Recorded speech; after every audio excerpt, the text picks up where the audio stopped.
کے مرے. درود پاک پڑھ لیں. اللهم صل على سيدنا شفينا ومولانا محمد صلاة والسلام عليك يا رسول والہ الکرام والنبی کریم مبارک وسلم صلاۃ و سلام علیک یا رسول اللہ صلی اللہ تعالی علیہ وسلم. یہ محفل پاک جس میں ہم اور آپ بیٹھے ہوئے ہیں، اس محفل کا نام محفل میلاد النبی ہے. میلاد کا مطلب کیا ہے آپ جانتے ہیں. میلاد یہ عربی زبان کا ایک لفظ ہے تو جس کا مطلب ہے پیدائش. محفل میلاد کا مطلب یہ ہوا وہ محفل جس محفل میں رسول اللہ کی پیدائش کا تذکرہ ہو. اس محفل کو محفل میلاد النبی کہا جاتا ہے.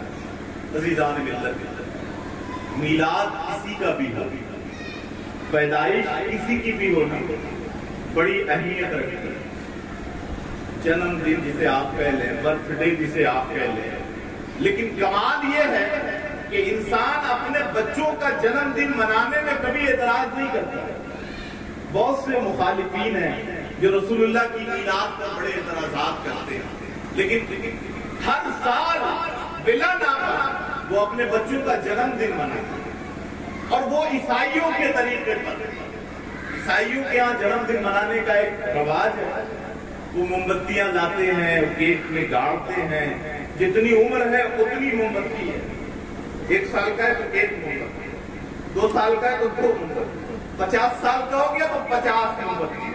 اور پھر جس کا برتھ ڈے ہو رہا ہے اسی سے کہا جاتا ہے کہ اب پھونک مار کے تم ہی بجھاؤ.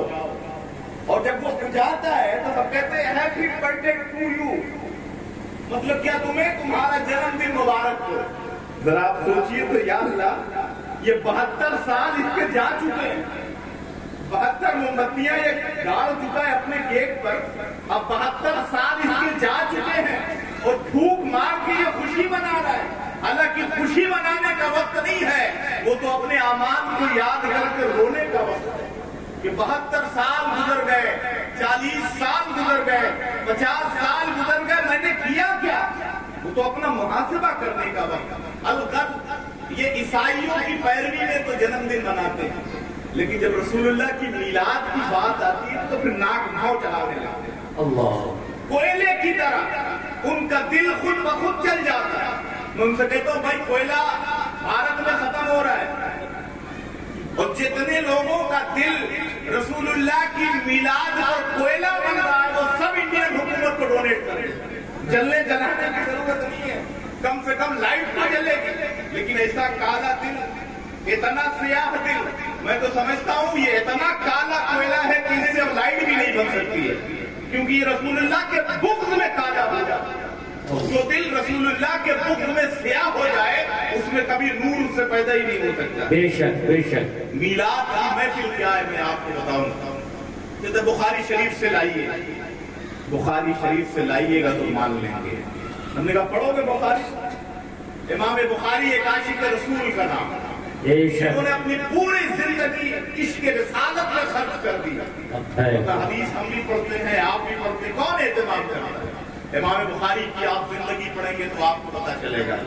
جب امام بخاری ایک حدیث لکھتے تھے تو سب سے پہلے غسل فرماتے، وضو سے باوضو ہوتے اور ہواؤں اور فضاؤں کو خوشبوؤں سے معطر کیا جاتا، لوبان سنگائی جاتی.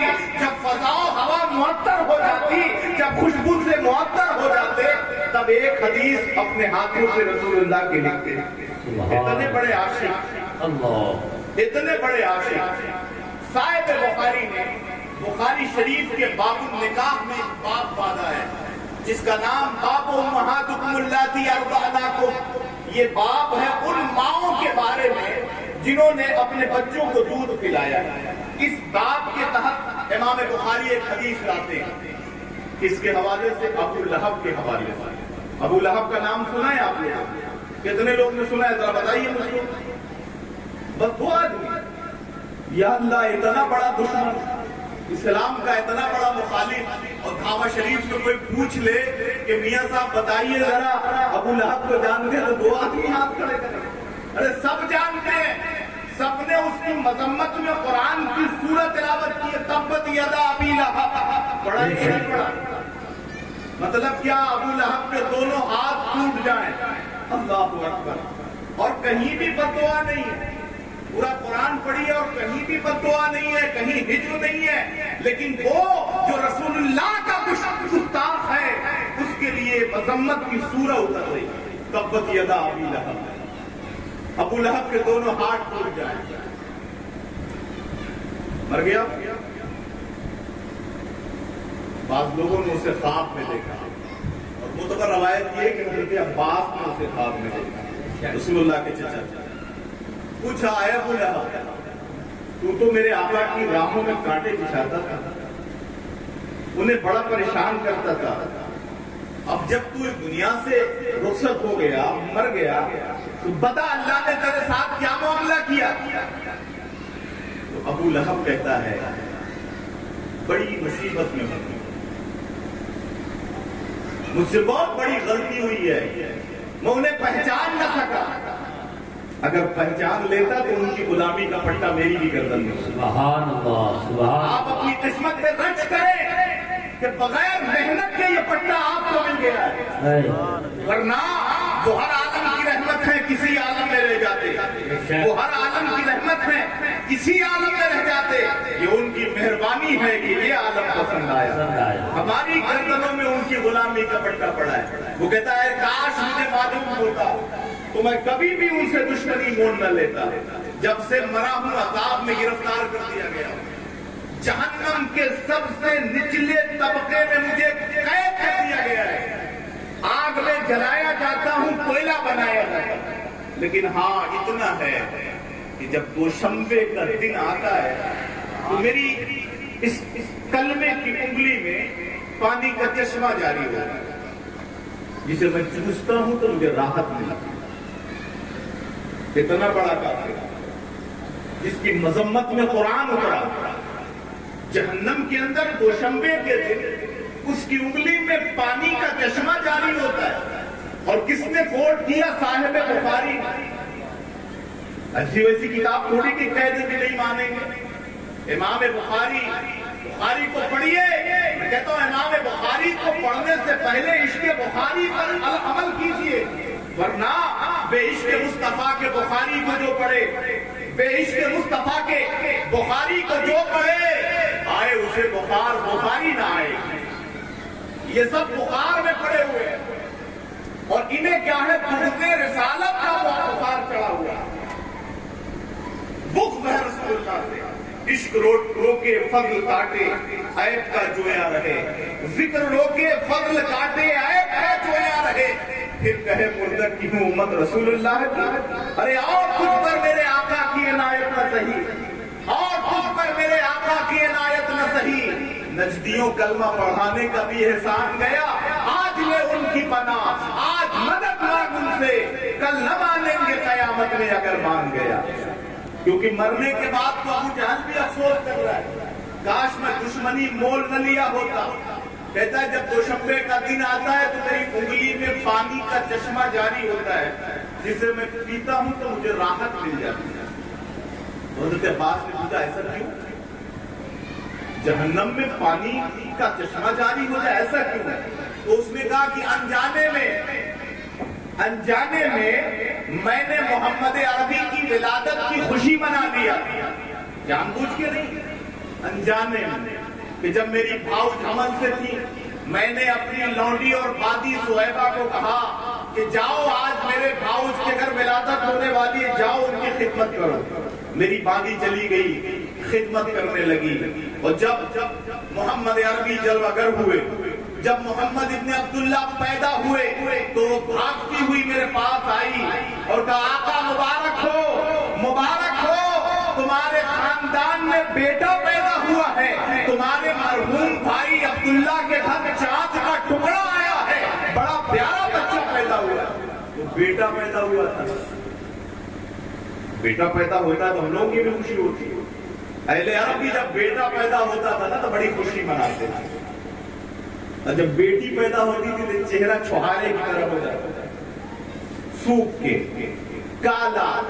ہمارے یہاں بھی کہیں یہ رواج ہے, ہم لوگ کے فون آتا رہتا ہے. جب بیٹا پیدا ہوتا ہے تو جب خبر دیتے کہ حضرت بیٹا پیدا, بڑا چہک سے بتاتے ہیں حضرت سلام علیکم، ارے بیٹا نہ پیدا ہوا ہے، اچھا اچھا ماشاءاللہ۔ اور جب کبھی ایسا معاملہ رہتا ہے کہ ہم کو پوچھنا پیدا ہے بھائی تمہارے گھر پیدائش ہونے والی تھی کیا ہوا؟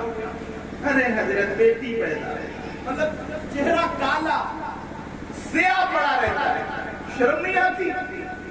یہ چہرے کالے ہو جانا بیٹیوں کی ولادت میں یہ کفار مکہ کا معاملہ تھا۔ میرے آقا نے تو بیٹیوں کو رحمت بنا دیا ہے، اس لیے مسلمان کے گھر جب بیٹا پیدا ہوتا ہے تب بھی چہرہ کھلا کھلا رہتا ہے، اور جب بیٹی پیدا ہوتی ہے تب بھی چہرہ کھلا کھلا رہتا ہے۔ یہ مسلمانوں کا طریقہ۔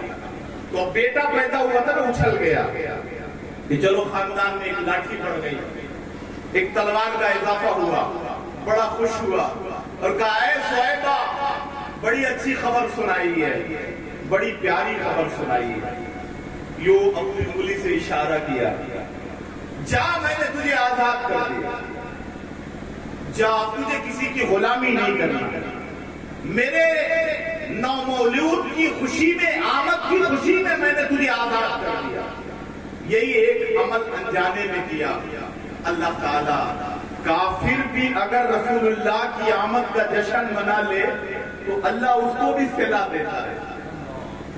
محدثین اس حدیث کو لکھنے کے بعد نتیجہ نکال دیا، کہتے ذرا سوچو تو صحیح کہ جب اتنا بڑا کافر جس کی مذمت میں قرآن اترا ہے وہ رسول اللہ کی آمد کا جشن انجانے میں منا لے تو اللہ جہنم میں اسے راحت دیتا ہے۔ تو وہ عاشق رسول جو عشق رسالت میں تڑپتا رہتا ہے، جو نبی پر درود کے ترانے پڑھتا رہتا ہے، جو نغمات نعت پڑھتا رہتا ہے، جو آنکھیں بند کر کر مدینے کی گلیوں کا نظارہ کیا کرتا ہے، اگر وہ رسول کی آمد کا دن منائے تو اللہ اسے کتنا اجر عطا فرمائے گا، اس کا حساب لگانا ممکن ہی نہیں ہے۔ سبحان اللہ، سبحان اللہ، حساب اجر ملے گا۔ شک یہ ہے محفل میلاد جس میں ہم اور آپ بیٹھے ہیں۔ میرے آقا صلی اللہ تعالی علیہ وسلم اس خاکدان ارضی میں تشریف لائے، ایک عرب نے آدمی کا بول بالا کر دیا۔ مکہ میں نہ پیدا ہوئے، آپ بیٹھے کہاں ہیں نواز شریف؟ زمین سے آسمان تک، آسمان سے لامکاں تک ہے، زمین سے آسمان تک، آسمان سے لامکاں تک ہے۔ کہاں کھولے ہیں گیسو یار میں خوشبو کہاں تک ہے، کہاں کھولے ہیں گیسو یار میں خوشبو کہاں تک ہے۔ ایک عرب نے آدمی کا بول بالا کر دیا، ایک عرب نے آدمی کا بول بالا کر دیا، خاک کے ذروں کو ہم گوشے سریا کر دیا، خاک کے ذروں کو ہم گوشے سریا کر دیا، خود نہ تھے جو راہ پر اوروں کے ہاتھی بن گئے۔ کیا نظر تھی جس نے مردوں کو مسیحا کر دیا، کیا نظر تھی جس نے مردوں کو مسیحا کر دیا۔ ایسا انقلاب۔ آپ بتاؤ ذرا سماج میں سب سے زیادہ مظلوم کون ہے؟ یتیم، بیوہ، غلام۔ یہ تین لوگ سماج میں بڑے مظلوم شمار ہوتے ہیں۔ آج بھی کوئی بدوا مزدور رکھ لینا اسے غلامی تو سمجھا جاتا ہے، اور بیواؤں کو کون پوچھتا ہے؟ بیٹیاں آج بھی چہرہ کالا ہو جانے کا سبب بن جاتی ہے۔ میرے آقا سرور کائنات صلی اللہ علیہ وسلم جب جلوہ گر ہوئے، انقلاب آیا۔ آج آپ نے یہ لائٹیں لگائی ہے نا، جب میرے آقا پیدا ہوئے تو آسمان کے ستارے زمین کے قریب آ گئے۔ حضرت فاطمہ فرماتی ہیں، جو حضرت فاطمہ بنت عثمان فرماتی ہے کہ میں نے دیکھا، خدمت میں تھی، میں نے دیکھا کہ تارے حضرت آمنہ کے حجرے سے قریب ہو رہے، مجھے ڈر لگا کہ نہیں یہ ٹوٹ کے گر نہ پڑا۔ ایسا انقلاب ہے۔ اور کیسا جشن منایا اللہ نے؟ جس سال پیغمبر اعظم پیدا ہونے والے تھے پورے عرب میں، کیونکہ عرب کا یہ ماحول تھا کہ بچیوں کو لوگ زندہ درگور کر دیتے تھے، اپنے ہاتھ سے اپنی بیٹی کو دفن کر دیا کرتے۔ رسول اللہ کی میلاد کی خوشی میں اللہ نے یہ گوارا نہ کیا کہ جب میرا رحمت والا پیغمبر زمین پر تشریف لے جائے تو کوئی بچی زندہ درگور کی جائے۔ اس لیے عرب میں جس سال مصطفیٰ جان رحمت پیدا ہوئے، آپ کی آمد کے صدقے ہر گھر میں بیٹا پیدا ہوا، ہر گھر میں بیٹا پیدا ہوا۔ میرے آقا تشریف لائے، اللہ اکبر۔ عرب کا ایک ماحول تھا، مکے کے لوگ اپنے بچوں کی پرورش دیہاتوں میں کیا کرتے ہیں، وہاں کی آب و ہوا بہتر ہوتی ہے، دائیاں آتی تھیں اور لے کے بچوں کو چلی جاتی ہے۔ جس سال میرے آقا کی جلوہ گری ہوئی، اس سال بھی بہت سے قبیلے والے آئے کہ بچوں کو لے کے چلے جانے کے لیے، اور ہر آنے والی حضرت عبد المطلب کے دروازے پر بھی آئی، لیکن اسے پتا چلا کہ بچہ یتیم ہے۔ کمال دیکھو، پیدا ہونے سے پہلے ہی آپ کے والد گرامی کا انتقال ہوا، یتیم پیدا ہوا۔ ہر دائی آتی پتہ کرتی کہ یہاں کچھ ملے گا، لوگ کہتے کہ بچہ تو یتیم ہے، چلی جاتی۔ سب دائیاں آئیں، بچہ لے کے چلی گئی۔ سب سے اخیر میں حضرت حلیمہ قبیلے سعد کی خاتون تشریف لائیں۔ آنے میں تاخیر ہو گئی کیونکہ سواری بڑی دبلی پتلی تھی، نہیں وہ ناکامہ تھی، مکہ کا راستہ طے کرنے میں اسے وقت لگ گیا۔ جب حضرت حلیمہ سعدیہ پہنچی، معلوم کیا کسی سردار کے گھر کوئی بچہ بچا ہے، تو لوگوں نے کہا کہ سارے بچے جا چکے ہیں، ایک بچہ ہے جو یتیم ہے، اور غالباً عورتیں اسی لیے انہیں نہیں لے گئی کہ وہاں انعام و اکرام نہیں ملے۔ تو حضرت حلیمہ نے اپنے شوہر سے مشورہ کیا کہ خالی ہاتھ جانے سے بہتر ہے کہ ہم اس بچے کو لے کے جائیں۔ تو آپ کے شوہر نے بھی کہا کہ ہاں بہتر ہے، جاؤ۔ حضرت حلیمہ حضرت عامرہ خاتون کے گھر تشریف لے گئی، دروازے پہ دستک دیا، آواز آئی من دخل الباب، کس نے دروازہ کھٹکھٹایا؟ حضرت حلیمہ سعدیہ عرض کرتی ہیں میرا نام حلیمہ ہے، قبیلہ سعد سے آئی ہوں، آپ کے بچے کو لے جانا چاہتی ہوں پرورش کے لیے۔ اندر سے جواب آیا تم سے پہلے بھی بہت سی آئی تھی، یہ بات جان لو کہ بچہ یتیم ہے۔ حلیمہ نے کہا مجھے کوئی فرق نہیں پڑتا، بچہ یتیم ہے تب بھی لے کے جائیں۔ دروازہ کھلا، اب حضرت حلیمہ سعدیہ کا بیان ہے، فرماتی ہیں کہ میں جب قریب آئی میں نے دیکھا کہ محمد ابن عبداللہ ریشم کے کپڑے میں، ریشم کی چادر کے اندر پھولوں کی طرح لٹائے ہوئے، آنکھیں بند کیے ہوئے۔ جیسے ہی میں قریب آئی، میں نے ابھی بچے کو چھوا بھی نہیں تھا، میں قریب آئی، سرانے کھڑی ہوئی، میں نے ان کا چہرہ دیکھا، میری نظر ان کے چہرے پہ پڑی، محمد ابن عبداللہ نے اپنی آنکھیں کھول دی اور مسکرانے لگے۔ اللہ اکبر۔ حضرت حلیمہ کہتی کہ میں محو حیرت ہوں کہ بچہ ابھی سو رہا تھا، لیکن میں جب قریب آئی میری آہٹ اس نے محسوس کیا اور آنکھیں کھول کے مسکرانے لگے۔ اب ذرا ٹھہر جاؤ، ایک نتیجہ بتانا چاہتا ہوں۔ لوگ کہتے ہیں کہ دائیوں نے میرے آقا کو نہیں لیا، لیکن میرا عقیدہ کہتا ہے دائیوں کی کیا اوقات تھی کہ میرے آقا کو ناپسند فرماتا۔ ارے میرے آقا رحمت للعالمین بن کر تشریف لائے تھے، اس لیے میرے آقا نے امیر دائیوں کو پسند نہیں فرمایا، غریب حلیمہ کو پسند فرمایا، اس لیے حضرت حلیمہ آئی تو آپ مسکرانے لگے۔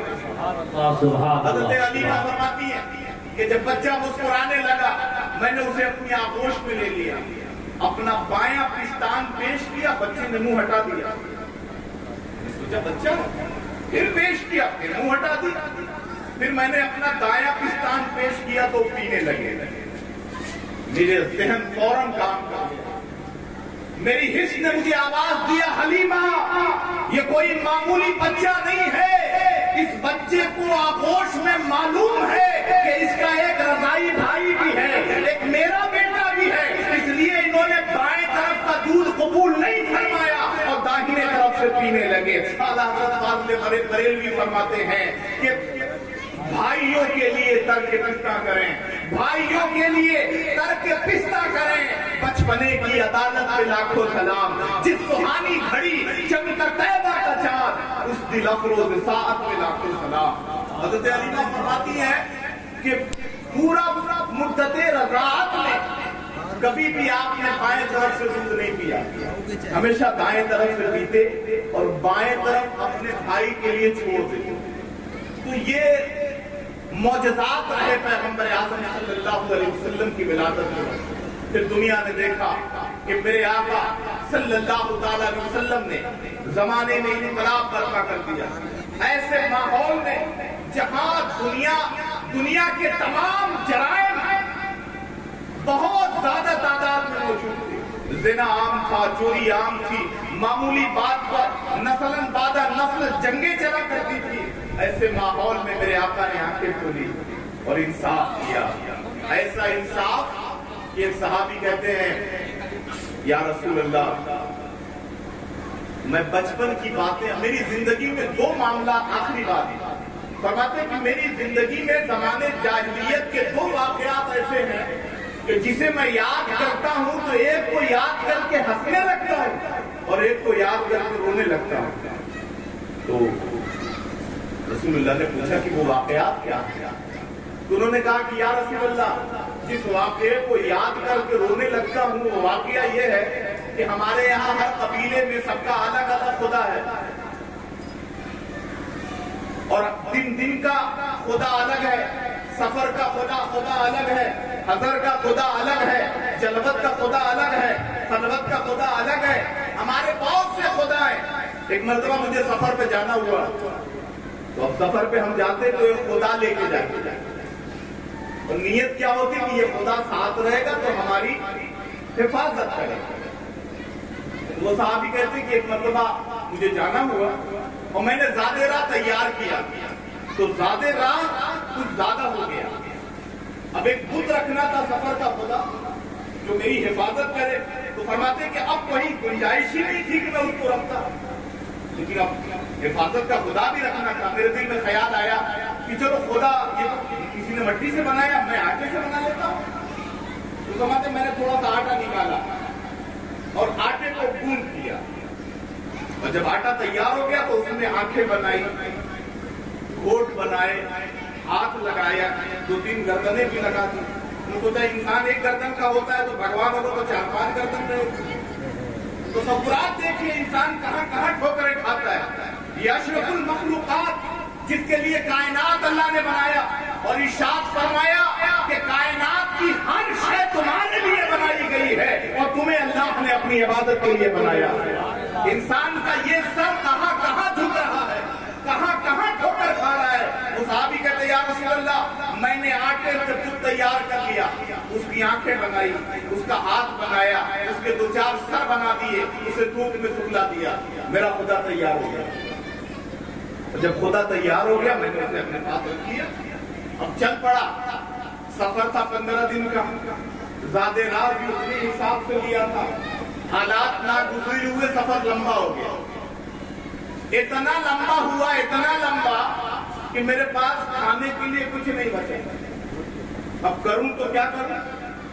تو میں نے اپنا سفر کا خدا نکالا، اس کو سامنے رکھا، اسے ہاتھ جوڑا کہ بھائی تم ہی تو میرے بھگوان ہو، اب تو جان پہ بن گئی ہے، اب نہیں بچاؤ گے تو کب بچاؤ گے؟ میں ہاتھ جوڑتا رہا، روتا رہا، گر گراتا رہا، کوئی اثر نہیں۔ میرے دل میں خیال آیا کہ بنایا تو آٹے ہی کا، یہ مدد نہیں کرتا تو کیا ہوا؟ کہتے ہیں اب میں پتھر لے کے آیا اور میں نے اس سفر کے خدا کو کوٹنا شروع کیا۔ بنا تو آٹے کا ہے نا، اور آٹا مل جائے گا تو روٹی تیار ہو جائے گی اور میرے پیٹ کی آگ بجھ جائے گی۔ فرماتے میں نے اس بت کا آٹا بنا دیا کوٹ کر اور اس کے بعد روٹی بنائی اور پیٹ کی آگ کو بجھا لیا۔ یا رسول اللہ جب تک آپ کی غلامی کا پٹا گردن میں نہیں پڑا تھا ہماری عقلیں کہاں مر رہی تھی، ہم کہاں کہاں اپنے اس مقدس سر کو جھکا رہے تھے۔ آج جب بھی وہ واقعہ یاد کرتا ہوں ہنسی روکے نہیں رکتی ہے، ہنسنے لگتا ہوں کہ ہم کہاں تھے۔ اور یا رسول اللہ ایک واقعہ ایسا ہے کہ جب وہ یاد آتا ہے تو پھر آنسو نہیں سنتے۔ میرے آقا نے فرمایا بتاؤ وہ کون سا واقعہ؟ تو انہوں نے کہا یا رسول اللہ میرے گھر میرے اہل کو ولادت ہونے والی تھی. تو میں سفر میں جا رہا تھا. ہمارے یہاں رواج یہ تھا کہ اگر بیٹی پیدا ہوتی تھی تو زندہ ترگور کرتے تھے. یہ عرب کے معاشرے میں اس بات کو گوارا کرنا بہت بڑی بات تھی کہ کوئی بیٹی کا باپ بنے. اس لیے میں نے اپنی اہلیہ سے کہا اے میری اہلیہ سنو, میں سفر پہ جا رہا ہوں, اگر بیٹا پیدا ہو تو اچھے سے پرورش کرنا, اور اگر بیٹی پیدا ہو تو گردن دبا کے گڈھے میں اسے دفن کر دینا. وہ کہتے کہ میں نکل گیا اور ادھر میرے گھر ولادت ہوئی اور اتفاق سے بیٹی پیدا ہوئی. بڑی پیاری بیٹی تھی. اس کی ماں نے سوچا کہ شوہر تو گھر پہ ہے نہیں. محبت نا, ماں کی محبت بڑی عجیب ہوتی ہے. اس نے سوچا کہ شوہر تو گھر پہ ہے نہیں, جب آئے گا تو جھوٹ بول دوں گی کہ مرا ہوا بچہ پیدا ہوا ہے. اللہ اکبر. وہ عورت اس کی پرورش کرنے لگی. 2 سال کے بعد یہ پلٹا. بچی 2 سال کی ہو چکی تھی, توتلی زبان میں کلام کرتی تھی, باتیں کرنے لگی. 2-3 سال کی ہوئی تو وہ کہتے ہیں کہ میں 2-3 سال کے بعد جب پلٹا تو میں نے اپنے آنگن میں بچی کو کھیلتے ہوئے دیکھا. میری آنکھوں میں خون اتر گیا. میں نے ڈانٹ کے اپنی بیوی سے کہا یہ کس کی بیٹی ہے؟ میری بیوی ڈر گئی. اس نے کہا یہ پڑوس کی ہے.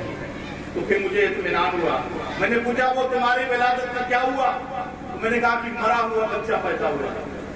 خیر, میں نے اس کی بیوی نے اسے جھوٹ بول دیا اور پڑوس میں جا کے کہہ دیا کہ جتنے دن رہے گا یہ بچی کو تم رکھ لینا, اور جب میرا شوہر چلا جائے گا تو میں اسے واپس لے لوں. وہ عورت کہتی ہے کہ بچی چونکہ میرے گھر میں پرورش پاتی تھی اس لیے پڑوس سے روز آ جاتی اور میرے گھر کھیلنے جاتی, کبھی میرے ساتھ کھیلتی, اور اتنی پیاری تھی, اتنی اچھی تھی کہ میرا شوہر بھی اس سے مانوس ہو گیا. کبھی اسے اپنے گردن پہ اٹھا لیتا, کبھی اس سے پیار کرنے لگتا, کبھی اس کی توتلی زبان میں اس سے باتیں کرنے لگتا. وہ عورت کہتی ہے کہ جب میں نے دیکھا کہ اس بچی سے میرا شوہر بڑا قریب ہو گیا ہے تو میں نے سوچا کہ اب اتنا پیار کرنے لگا ہے تو کیوں نہ سچ بتا دوں. تو اس عورت نے اپنے شوہر کو کہا کہ یہ بچی کیسی ہے؟ تو اس کے شوہر نے کہا کہ بڑی اچھی ہے, بڑی پیاری ہے, اس کے ساتھ کھیلتا ہوں, وقت گزر جاتا ہے پتہ ہی نہیں چلتا. تو اس نے کہا ہے میرے شوہر انعامدار, یہ کسی غیر کی بیٹی نہیں ہے, یہ آپ ہی کی بیٹی ہے. اللہ اکبر. صحابی کہتے ہیں کہ جیسے یہ بات میرے کان میں پڑی میری آنکھوں میں خون اتر گیا. جہالت کی غیرت میرے سر پہ سوار ہو گئی. میں نے فوراً اس بچی کا ہاتھ پکڑا, گھر سے پھاوڑا نکالا اور آبادی سے باہر نکل پڑا. اس کی ماں روتی رہی, گڑ گڑاتی رہی, اور وہ بچی میرے ساتھ چلی جا رہی کیونکہ وہ کھیلنے لگی تھی, مانوس ہو گئی تھی, میرے ساتھ چلی جا رہی. میں آبادی سے باہر گیا, جنگل کے قریب میں نے گڈھا کھننا شروع کیا. وہ صحابی کہتے یا رسول اللہ, جب گڈھے سے مٹیاں میرے کپڑے پہ پڑ جاتی تو وہ بچی اپنے ہاتھ سے صاف کرتی تھی اور کہتی تھی بابا آپ کا کپڑا گندا ہو رہا ہے. یا رسول اللہ, اتنا پتھر دل ہو گیا تھا. میں نے قد آدم گڈھا کھودا اور اس کے بعد اس بچی کو اس کے اندر ڈال دیا. وہ پکارتی رہی, وہ چیختی رہی, وہ چلاتی رہی, لیکن جہالت کی غیرت میرے سر پہ سوار تھی. میں نے کوئی بات نہیں سنی اور میں مٹی ڈالنے لگا یہاں تک کہ اس کی آواز پست ہو گئی. یہ واقعہ سناتے رہے. رسول اللہ کی آنکھیں اشکبار تھی, آنکھیں برس رہی تھی. جب واقعہ پورا کیا میرے آقا کہتے ہیں میرے صحابی میری نگاہوں کے سامنے سے ہٹ جاؤ, میرے قریب نہ آؤ. ایسا واقعہ سنایا انہوں نے. آپ سوچو کہاں لوگ بیٹیوں کو زندہ درگور کر رہے تھے. پیغمبر اعظم صلی اللہ تعالی علیہ وسلم کے گھر حضرت فاطمہ الزہرا پیدا ہوتی ہے. میرے آقا نے اپنی قوم کو خطاب کیا اور ارشاد فرمایا اے اہل مکہ, تم اپنی بیٹیوں کو زندہ دفن کرتے ہو, تم اپنی بیٹیوں کو شرم کی بات سمجھتے ہو. تمہاری بیٹیاں تمہارے لیے آج کی بات ہے, لیکن سنو محمد عربی کی بیٹی فاطمہ بضعۃ منی, محمد عربی کی بیٹی فاطمہ تو محمد کے جگر کا ٹکڑا ہے, محمد کے کلیجے کا ٹکڑا ہے. تمہارے لیے بیٹے بڑے ہوں گے, میرے لیے تو فاطمہ سب سے بڑی ہے. پتا چلا کائنات کے اندر جتنی بھی بیٹیاں آج اپنے باپ کے آنکھوں کی ٹھنڈک بنی ہوئی ہے, یہ محمد عربی کا صدقہ ہے، یہ پیغمبر آخر الزما کا صدقہ ہے، یہ پیغمبر اعظم کا صدقہ ہے۔ اس لیے عزیزان ملت اسلامیہ، اس رحمت والے پیغمبر کی آمد کا مہینہ ہے۔ اس مہینے کو بڑے ہی شان و شوکت کے ساتھ آپ منعقد کریں، کثرت کے ساتھ درود پڑھیں، محفل میلاد سجائیں، اپنے گھروں کو سجائیں، اپنے بچوں کے ساتھ بیٹھ کر درود کے نذرانے پیش کریں، صلاۃ و سلام کے نذرانے پیش کریں۔ اللہ تبارک و تعالی ہم سب کو رسول اللہ کی آمد کا صدقہ عطا فرمائے۔ طوفان نوح لانے سے اے آپ قائدہ دو بوند ہی کافی ہے، اگر کچھ اثر کرے۔ السلام علیکم ورحمۃ اللہ وبرکاتہ۔ سبحان اللہ سبحان اللہ۔